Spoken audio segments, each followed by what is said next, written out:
Hello, once again, coming from my quarantine space here in Houston, Texas. Welcome back to my channel, all my fellow patriots and you filthy leftist stalkers out there. My name is Angela Box. You're watching Angela's Soapbox, where I say what you're thinking. And what a crazy couple of weeks we've had in the world. Yikes. But before we begin, the plastic straw today is dedicated to not a person, but a virus. And that, of course, is to COVID-19. So this plastic straw is for you, you filthy, disgusting virus that's shutting down the world.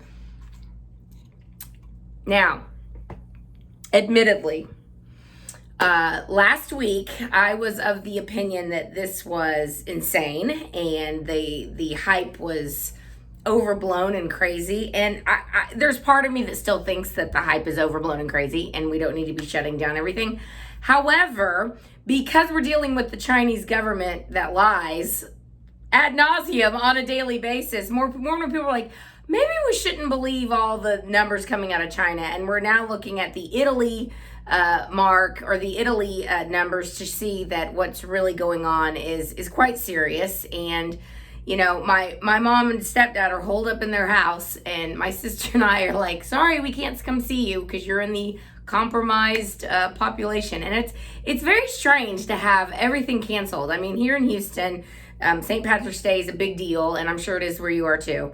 But there's this great local bar here called Keneally's, and we went there the night before St. Patty's Day, and as of 5 o'clock on the 16th, everything was still a go. And then Mayor Sylvester Turner came out and said, nope, we're shutting everything down. So we went there that night, and it was really sad to see everything set up, ready for this great festival, this great gathering of people. And, you know, day drinkers of the world unite, basically, is what St. Patrick's Day is.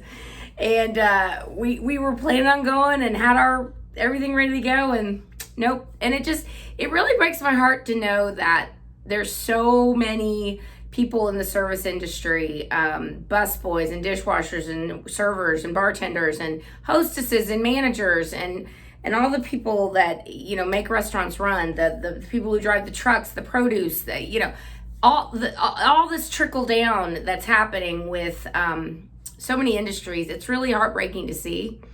And, you know, whether it's hyped up or not, and whether we're just erring on the side of an abundance of caution, I'm really happy to see what President Trump has done. And obviously Mike Pence has done a great job as well. He chose wisely when he chose Mike Pence because, you know, he did great things in Indiana as well. But what I find really interesting is that the media is still pushing a few narratives. I think it's getting better, and I think more and more people are waking up to what filthy liars the media are and how corrupt they truly are, and that they, you know, they say jump and they're like, how high? You know, they expect people just to fall in line, and for the most part they have, especially during this presidency.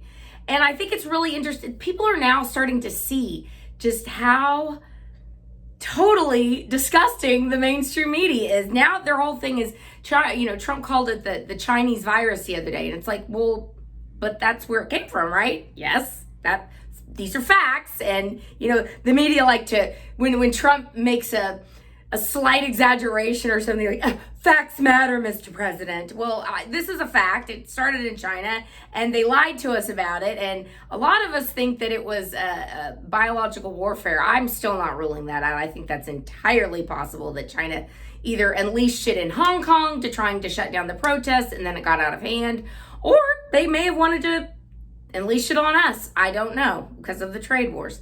You know, we probably will never know that, but regardless, how President Trump has handled it has been fantastic. And the media is once again just calling him a racist and a xenophobe. But, you know, here's what the media doesn't want to think back on, that over a month ago, Trump shut down travel with China.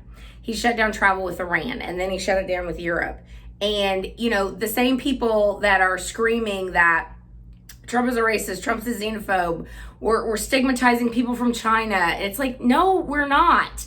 This is where it's coming from. So in order to, you know, make it not so much of a pandemic in a country of almost 350 million people, which is what we are in America, Trump took some decisive action early on to try and stem it. And it seems to have worked. So much so that the globalists around the world have now followed Trump's lead. Exactly. They're all shutting down their borders.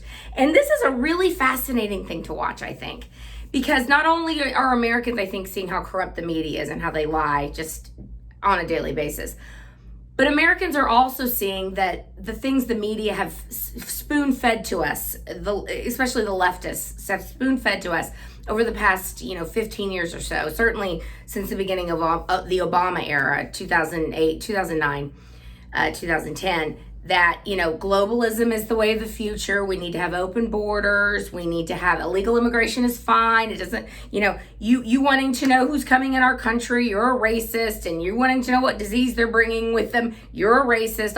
All the tropes that we've been force-fed, and so many people are sheep, and they just go, okay, I won't talk about it. I guess you're right.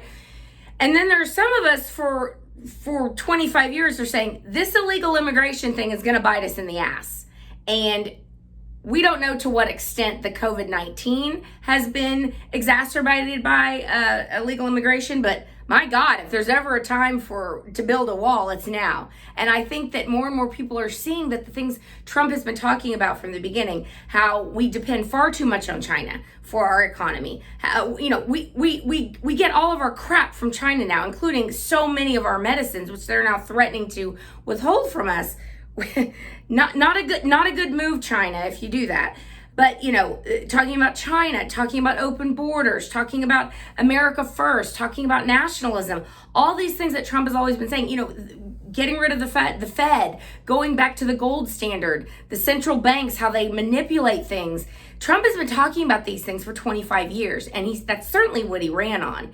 And now it's all, more and more people are opening their eyes like, maybe this guy's not crazy. Maybe this guy knows exactly what he's talking about. And so that is, I think, a silver lining of this whole panic and this pandemic. I still don't think the numbers qualify it for being a pandemic, but there's a lot we don't know about it, I guess, is the thing. And again, we're erring on the side of caution, which at the end of the day, 2 to 3 weeks of our lives, is it going to make that much of a difference? No. But again, those people whose jobs are completely wrecked. I hope that money that the Congress is allocating to Americans is going to go to them first. It needs to go to them first.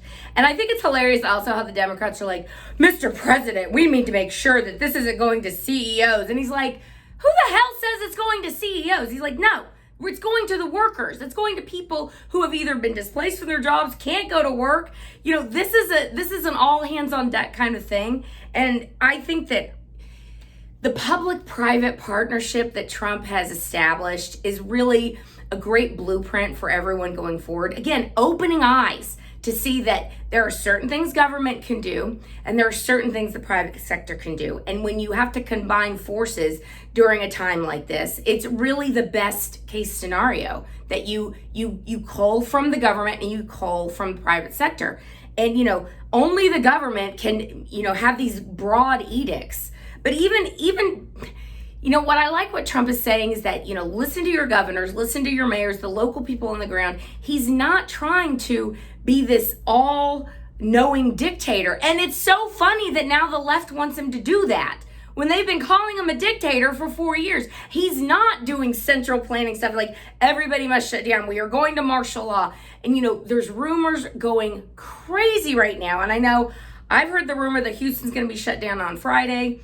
I have been Googling my pants off about this, but I've not been able to confirm that at all. And so I think that, again, the silver lining of people having their eyes open to what globalization really is and open borders, and we probably shouldn't be getting all of our stuff from China anymore.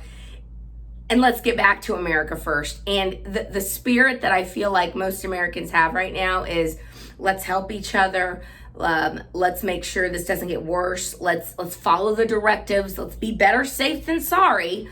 And, all of us have been holed up in our apartments or our houses. And, I joke that the virus really came home for me on Monday when they closed my apartment gym.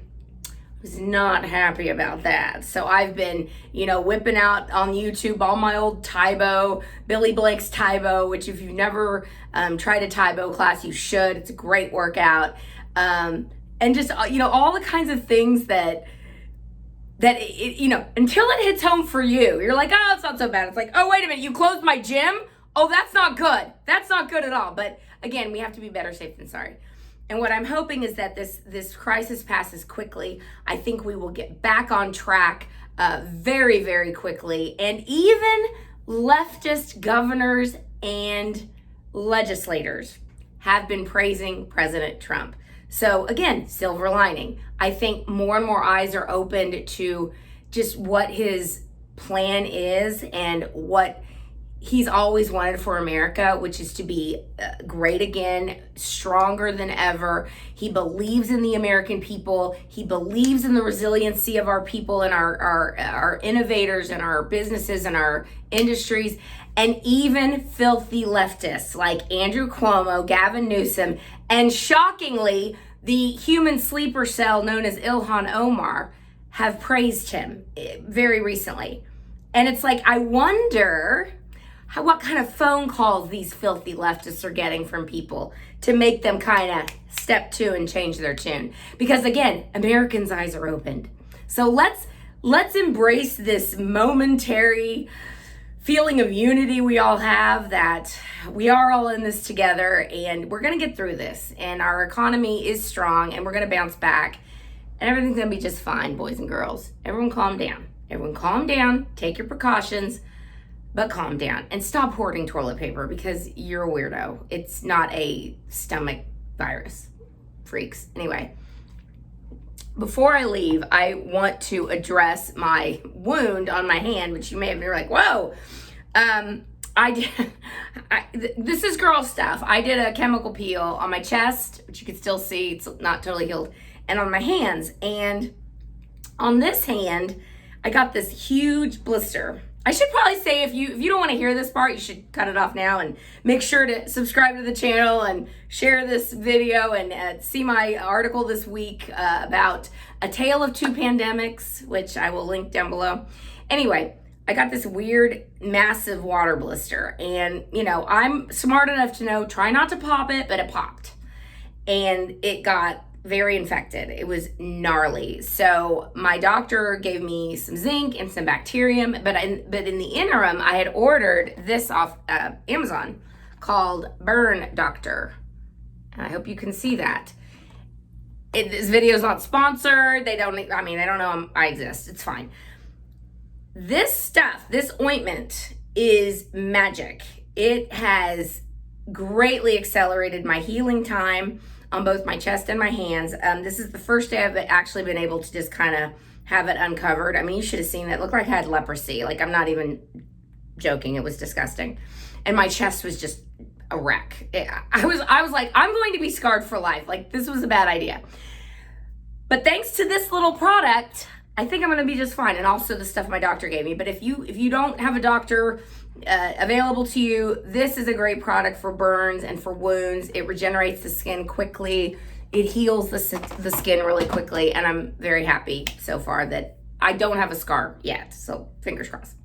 So that's it for this week. And I'll try and be back next week. But honestly, I'm kind of burnt out. There's only so much, bringing up the same crap that Democrats do that I can do. So if I don't do a video next week, it's because there ain't nothing really to talk about except the coronavirus. But hopefully we'll be back to normal soon. And I'll be back to mocking disgusting, filthy leftists on the daily. And remember, during this time, let's all love each other. Let's all band together. But after this is over, we must go back to mocking the left like it's our job, because it is my job. I hope everyone is well. Stay well, America. And I'll see you next time. Bye.